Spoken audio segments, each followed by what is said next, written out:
La lecture que je vais faire va peut-être vous donner l'impression d'un déjà-vu. En tout cas, possiblement, la possibilité sera faite que vous dites on rentre dans une boucle temporelle. Les choses se répètent, des choses se redisent. Est-ce que à chaque fois c'est le même texte que l'on prêche ou pas? Et en fait, je ne pourrais pas vous en vouloir de penser cela, puisque c'est la continuité des chapitres précédents, et c'est la continuité, malheureusement, des murmures du peuple à l'attention de l'Éternel. Donc on est dans cette période de murmures qui était déjà précédent, le peuple avait déjà soif, avait déjà faim, et le Seigneur avait répondu. Et dans Exode chapitre 17, on commence par cela. À nouveau, le peuple a soif, à nouveau, le peuple murmure, mais ça va même un peu plus loin. On le lira d'ici quelques instants. Vous avez la violence qui augmente, la violence des mots, mais aussi une réalité physique qui est dangereuse et qui fait peur à Moïse, puisqu'il dit « j'ai peur qu'on me lapide ». Donc voilà, au-delà des mots, il a la réelle peur que des pierres soient prises et qu'on lui jette dessus. C'est peut-être un rappel pour nous que souvent derrière les mots que l'on prononce, qui peuvent être violents et durs, ça peut nous faire passer aux actes. Et c'est ce qui se passe dans ce cheminement de ce peuple qui souhaite tester Moïse, tester l'Éternel, nous dit-il. On rentre dans un moment violent. Et c'est la première lecture que je vais faire, donc des versets 1 à 7. Le passage où de nouveau l'assemblée a soif, essaie de tenter la main de l'Éternel, et l'Éternel répond. Nous allons lire de quelle manière. Je lis chapitre 17 des versets 1 à 7. Toute l'assemblée des Israélites partit du désert de Sin pour parcourir les étapes que l'Éternel leur avait ordonnées, et ils campèrent à Réphidim. Là, le peuple ne trouva pas d'eau à boire. Alors le peuple chercha querelle à Moïse. Ils dirent « Donnez-nous de l'eau à boire ». Moïse leur répondit « Pourquoi me cherchez-vous querelle? Pourquoi provoquez-vous l'Éternel » Le peuple était là, pressé par la soif, et murmurait contre Moïse. Donc le murmure était déjà signifié dans les chapitres précédents, y compris cette phrase-là. Il disait « Pourquoi nous as-tu fait quitter l'Égypte si c'est pour nous faire mourir de soif, moi, mes enfants et mes troupeaux ?» Moïse cria à l'Éternel en disant « Que puis-je faire pour ce peuple? Encore un peu, et ils vont me lancer des pierres. » Donc voilà, c'est crescendo, hein. On monte dans ces murmures proposés. L'Éternel dit à Moïse « Passe devant le peuple et prends avec toi des anciens d'Israël. Prends aussi dans ta main ton bâton, celui avec lequel tu as frappé le fleuve, et marche. Je me tiendrai devant toi sur le rocher d'Horeb. Tu frapperas le rocher, il en sortira de l'eau et le peuple boira. » Moïse agit ainsi sous les yeux des anciens d'Israël. Il appela cet endroit Massa et Mériba parce que les Israélites leur avaient cherché querelle et avaient provoqué l'Éternel en disant « L'Éternel », et c'est la question qui est posée dans ce passage, « l'Éternel est-il au milieu de nous? Oui ou non ?» Peut-être dans cette lecture, la première pensée qui vous a traversé, c'est de dire « mais ils abusent, ils vont trop loin. Ils demandent de quel droit demandent-ils cela? Le Seigneur n'aurait-il pas pourvu d'une façon ou d'une autre? De quel droit ose-t-il s'adresser de cette façon à Dieu? Si nous restons simplement sur cette première lecture, en nous disant pourquoi le peuple s'est donné ce droit-là, je pense qu'on manque en fait une partie de ce que signifie le texte. Le texte ne remet pas en question la demande d'avoir soif. Je crois que c'est assez légitime, si vous êtes dans le désert, que vous n'avez pas bu pendant un certain temps, de demander à boire. D'autres textes des Écritures nous disent qu'on a le droit de demander. On peut même aller un peu plus haut que ça. Vous avez un certain nombre de textes bibliques qui invitent à la complainte, à la plainte. Dans les psaumes, dans la bouche du psalmiste, vous avez cette phrase qui revient régulièrement « jusque à quand ?» Dans Jérémie, le livre des Lamentations, vous avez un homme qui se plaint de son ministère, qui est difficile, et vous avez un certain nombre de textes comme ça qui invitent le croyant à la possibilité de se plaindre, à la possibilité de demander. Si donc on s'arrête simplement à cette lecture de dire « mais de quel droit ils osent demander ?» alors on ne fait pas droit à beaucoup de textes des Écritures qui nous appellent à cette possibilité. C'est donc qu'il faut aller un peu plus loin et mesurer ce qui anime cette demande. La problématique, c'est ce qui anime cette demande. Les éléments qui nous sont donnés dans ce texte appellent à plusieurs réflexions. Tout d'abord, c'est un péché à main levée. C'est un péché qui exige, qui veut forcer la main de l'Éternel, dit le texte. Nous sommes ici dans une demande impérieuse qui voudrait que la volonté de Dieu se plie à celle du peuple. La problématique, c'est celle de la soumission, de l'humilité, de la non-reconnaissance de l'œuvre de Dieu, déjà dans le passé, puis dans la possibilité de venir à la rencontre de son peuple et de pourvoir à ses besoins. Vous avez des termes qui sont signifiés dans ce texte. Ils contestent, ils tentent l'Éternel, ils exigent, bref, ils remettent en doute sa présence. Présence qui avait été signifiée à diverses occasions. L'occasion de la sortie de l'esclavage, l'occasion de la sortie de l'Égypte, l'occasion de la traversée de la mer, l'occasion, il n'y a pas si longtemps que ça, d'avoir pourvu déjà à une soif précédemment et à la nourriture avec la manne. Si je vous dis ça, c'est simplement parce que, en fait, la question principale qui nous est posée, je le redis, ce n'est pas la demande, c'est la manière de demander et le fond qui implique la relation au Seigneur. C'est dans ce texte ne pas reconnaître la grâce de Dieu dans son ensemble et la grâce qui avait été disposée dans l'histoire de ce peuple d'Israël. Une grâce commencée en Abraham et signifiée par la sortie de l'Égypte. J'aimerais vous lire un texte, une petite histoire que j'ai trouvée fort intéressante. Un soir, un petit garçon vint voir sa mère qui préparait le souper dans la cuisine et lui remit un bout de papier sur lequel il avait écrit quelque chose. La maman essuya ses mains sur son tablier et lut le message. Tonte du gazon, 5 €. Nettoyage de ma chambre de cette semaine, 1 €. Commission au magasin, 50 centimes. Surveillance de mon jeune frère, 25 centimes. Sortie des poubelles, 1 €.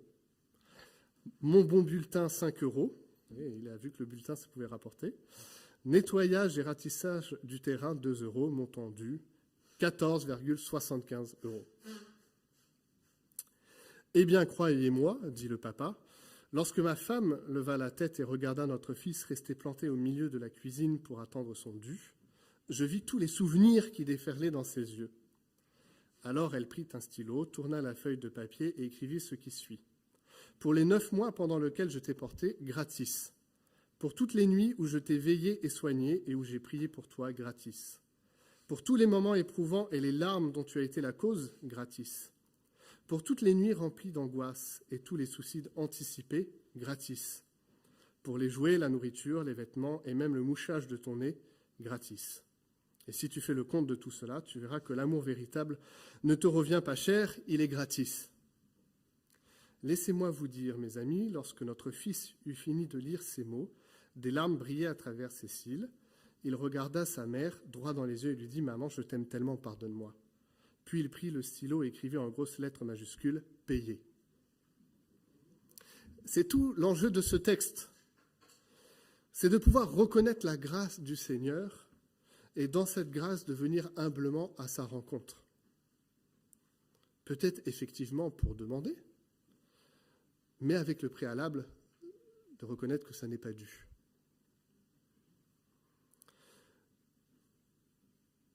Jésus, je vais un peu trop vite, mais l'Éternel, du coup, va user de pédagogie pour rappeler cela.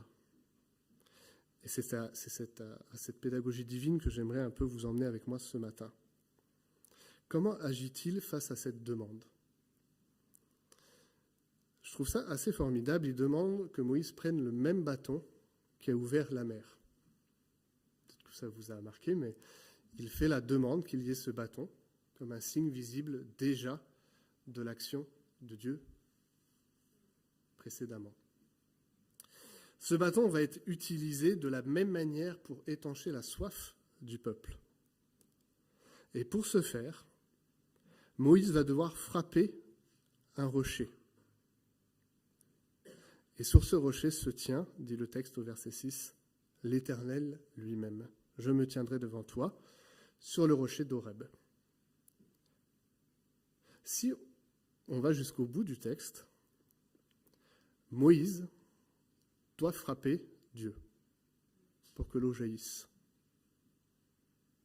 Or, l'apôtre Paul va citer ce texte dans la première épître aux Corinthiens, et je crois qu'il est important de faire une correspondance quand le Nouveau Testament éclaire d'un nouveau jour un texte de l'Ancien. Je lis cette phrase, c'est dans 1 Corinthiens 10, c'est le verset 4, mais on peut prendre de manière un peu plus large. « Frères et sœurs, je ne veux pas vous laisser ignorer que nos ancêtres ont tous été sous la nuée et qu'ils ont tous passé à travers la mer. Ils ont tous été baptisés en Moïse dans la nuée et dans la mer. Ils ont tous mangé la même nourriture spirituelle. » Et c'est là que le texte est cité, « Ils ont tous bu la même boisson spirituelle. » En effet, ils buvaient un rocher spirituel qui les accompagnait. Et ce rocher, précision importante, était Christ.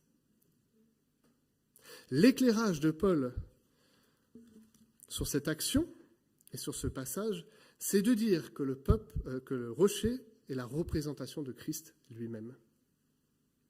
Et que le rocher doit être frappé pour que l'eau s'en écoule. Alors, quand Paul parle de cela, il fait référence à une tradition rabbinique qui va vous sembler peut-être très très étrange, mais qui était très connue parmi les Juifs à l'époque. C'était de dire que ce passage, en fait, impliquait, physiquement parlant, que le rocher, à partir de là, a suivi le peuple dans le désert. Ne me demandez pas comment conceptualiser la chose, est-ce qu'il évitait, est-ce qu'il était sur roulette, j'en sais rien. Mais en tout cas, il y avait une vraie légende qui proposait que le rocher, à partir de là, ait suivi le peuple pour à chaque fois étancher sa soif. Paul parle de cette légende-là pour dire, mais en réalité, ce qui se passe là, c'est que le Christ vient au milieu de son peuple et le Christ va devoir subir la passion pour que l'eau soit étanchée, pour que l'eau étanche, la soif du peuple. Je vous parlais de violence au début, dans ce texte. On passe des murmures à le fait d'en vouloir à l'intégrité physique de Moïse. Il y a ici, dans la pédagogie divine, la reconnaissance que le péché implique une justice. Oui, le peuple est pécheur dans sa demande. Oui, l'Éternel donnera les moyens de sa grâce à travers Jésus-Christ. Et pour cela, le Christ, je suis désolé, je suis fatigué ce matin, le Christ devra être frappé symboliquement par Moïse qui va frapper le rocher. Derrière l'histoire du gratis, du gratuit et de la grâce, se joue une pédagogie de nous rappeler que nous sommes pécheurs et que nous avons besoin de la grâce de Jésus-Christ.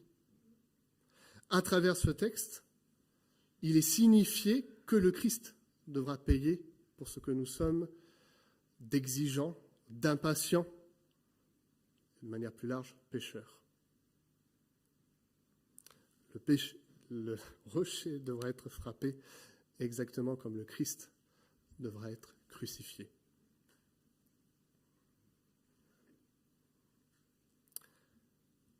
La deuxième part de notre texte, la suite du chapitre 17, continue la réflexion et pose la réponse au dernier verset, au verset 7. « L'Éternel est-il au milieu de nous, oui ou non ?»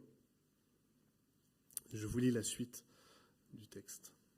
« Les Amalécites vinrent combattre Israël à Réphidim. Alors Moïse dit à Josué, « Choisis-nous des hommes, sors et combats les Amalécites.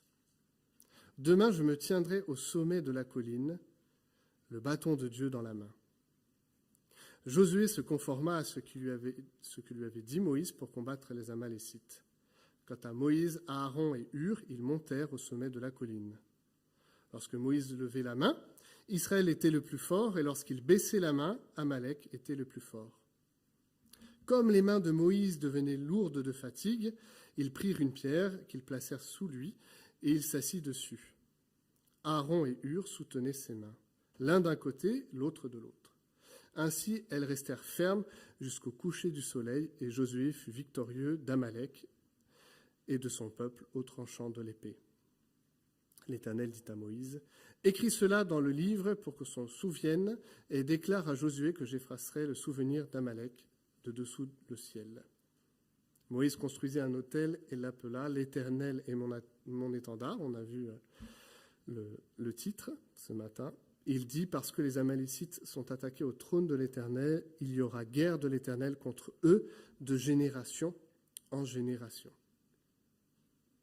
À cette question posée par un peuple défiant l'Éternel, est-ce qu'il est au milieu de nous, oui ou non, la réponse va être très visible, très pratique. Un ennemi fait face au peuple. Cet ennemi, c'est un archétype, les Amalécites, et d'ailleurs c'est signifié dans le texte, c'est un peuple qui n'aura de cesse d'être contre le peuple de Dieu. Et on le retrouvera à différents endroits de l'Ancien Testament. Cet ennemi ne peut être vaincu que par l'intercession de Moïse. Il faut imaginer un tout petit peu la scène. Hier, on l'a fait à J'ai soif sur une lecture de l'Évangile, mais vous pouvez imaginer quelques instants un homme qui a les bras tendus avec un bâton. J'imagine que le bâton n'est pas tout à fait léger et qui doit le tenir à bras tendus des heures et des heures. Ce n'est pas simplement quelques minutes, c'est des heures et des heures. Et cet homme-là, Moïse, on ne peut pas tellement lui en vouloir, il fatigue. Et deux autres viennent, l'assoient et tiennent. Mais j'imagine qu'eux aussi, au bout d'un moment, en ont marre. J'imagine que pour eux aussi, ça commence à peser d'avoir les bras tendus. Et puis la dernière point d'imagination qu'on peut poser, c'est le peuple. Combien de fois le peuple a dû se retourner vers Moïse en espérant qu'il ait les bras tendus ? Et combien de fois il a pu être désespéré en voyant Moïse qui flanchait et qui descendait, puisqu'à partir de là, Amalek avait pris le dessus. C'est un texte un peu saugrenu et un peu tragico-comique, parce qu'on se dit, mais quelle suite ça donne au passage précédent ? Comment on lie les deux, entre le rocher qui s'ouvre avec de l'eau qui jaillit, et puis là, Moïse qui a bras tendus pour qu'il y ait une victoire sur les ennemis. Je pense qu'il faut continuer notre chemin débuté sur la pédagogie divine. La manière dont Dieu prouve sa présence au milieu du peuple, elle est signifiée à travers ce bâton tendu vers le ciel.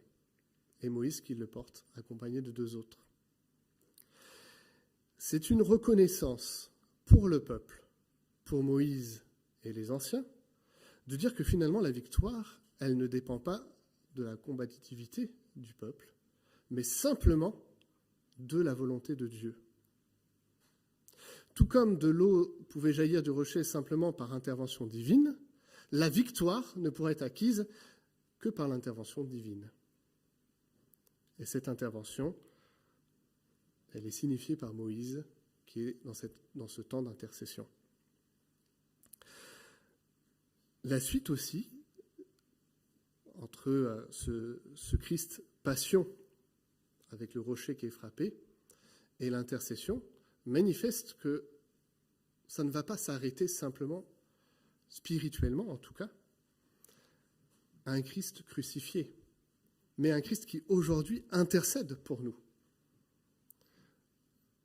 sans la faiblesse de Moïse, qui intercède jour et nuit, qui ne dort pas, qui est celui qui, auprès du Père, prie pour la victoire de son peuple. Et qui nous invite aussi également, nous, à intercéder avec lui pour cela. Ce que j'apprécie dans ce texte, c'est que Moïse n'a pas pu le faire seul, il a dû être accompagné dans cette démarche. Il y avait chacun son rôle, le rôle du peuple, le rôle de ceux qui tenaient les bras, le rôle de Moïse. Et c'est ainsi qu'il faut nous voir aussi en tant qu'Église. Chacun à son poste pour que le royaume des cieux soit accessible. Jésus-Christ aujourd'hui intercède pour nous. Et il ne se lasse pas de le faire. Mais il nous convie aussi à venir prier et intercéder pour son retour prochain, pour l'établissement de son royaume. Il y a signifié l'importance d'une notion que développe Bernard de Clairvaux, qui est un moine français du XIIe siècle, qui rappelle en fait le besoin de se laisser saisir par l'œuvre transformatrice de la foi et du rapport que l'on peut avoir dans notre relation à Dieu. Alors Bernard de Clairvaux, il met 4 étapes qu'on pourrait vivre dans la relation à Dieu. La première étape, c'est nous aimer pour nous-mêmes. Vous êtes le plus loin possible de Dieu. Vous ne voulez pas de relation, quelque part, vous vous aimez simplement pour ce que vous êtes. La deuxième étape, ça serait aimer Dieu pour ses dons et ses bienfaits. C'est déjà une étape, mais on est quand même dans le fait de toujours attendre un retour sur investissement. J'imagine comme ça qu'il faut prendre les textes qui nous sont proposés dans l'Exode. Tant qu'ils ont des bénédictions et des bienfaits, ils arrivent à avancer. Et dès que ça n'arrive pas tout de suite, ils commencent à douter. La troisième étape, ça serait aimer Dieu pour Dieu lui-même. C'est déjà, à mon avis, quelque chose de fort. Aimer Dieu pour Dieu lui-même. Reconnaître ce qu'il est, reconnaître ses capacités. Humblement reconnaître sa puissance dans nos vies. Mais il y aurait une quatrième étape. Nous aimer nous-mêmes pour Dieu. Finalement, reconnaître que nous sommes en lui et que lui est en nous. Avoir tissé une relation tellement forte qu'il n'y a plus de distinction finalement entre un Dieu très lointain et nous, mais une communion entre Dieu et nous. À tel point que finalement on rentrerait très simplement dans sa volonté. Et du coup, les demandes, et du coup l'intercession, seraient en accord avec ce que lui souhaite. Et c'est là l'enjeu de ce texte, c'est de signifier à nouveau qu'il n'y a pas de péché à demander. Il n'y a pas de péché à rentrer en relation et à signifier nos besoins à l'Éternel. Mais il faut reconnaître aussi, très humblement, qu'il nous faut rentrer dans une communion avec lui pour que sa volonté et la nôtre ne fassent qu'une. Et que ça passe par une transformation vraie, complète, totale, pleine de notre existence. Et c'est à ce moment-là que le peuple et Dieu ne font qu'un. Cela, nous dit Paul, dans sa relecture de l'Exode, n'est accessible qu'à travers Christ. Cela n'est accessible qu'à travers Christ. C'est par Christ que nous sommes transformés. C'est par Christ que nous pouvons boire de cette eau qui désaltère. Et vous avez tout un imaginaire qui est posé de l'eau qui rafraîchit. Jésus qui vient vis-à-vis de la Samaritaine et qui lui dit, moi j'arriverai à étancher ta soif une fois pour toutes.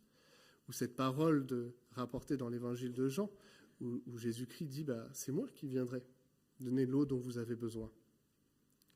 C'est donc à lui, dans la reconnaissance de sa passion et de sa résurrection, que nous pourrons être en parfaite communion dans notre avancée et être un peuple qui l'honore. Voici ce que le texte nous dit ce matin. Voici ce que devrait être notre objectif. Où en sommes-nous par rapport à ces 4 étapes de Bernard de Clairvaux? Où en sommes-nous par rapport à cet enfant qui parfois exige un peu trop et fait le compte de tout ce que Dieu nous devrait?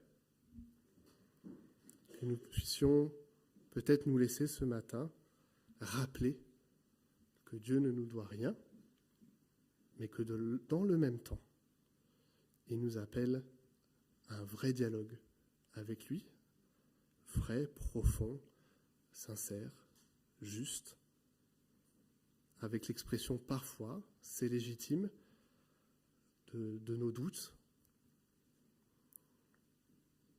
peut-être du vécu qu'il est loin, mais de la même façon que le psalmiste, que Paul le fait, dans la reconnaissance que cela ne doit pas être une occasion de chute et d'éloignement, mais plutôt au contraire, et c'est là tout l'enjeu et peut-être toute la difficulté, l'enjeu d'une communion rapprochée, d'une sincérité encore plus signifiée dans notre rapport à Dieu.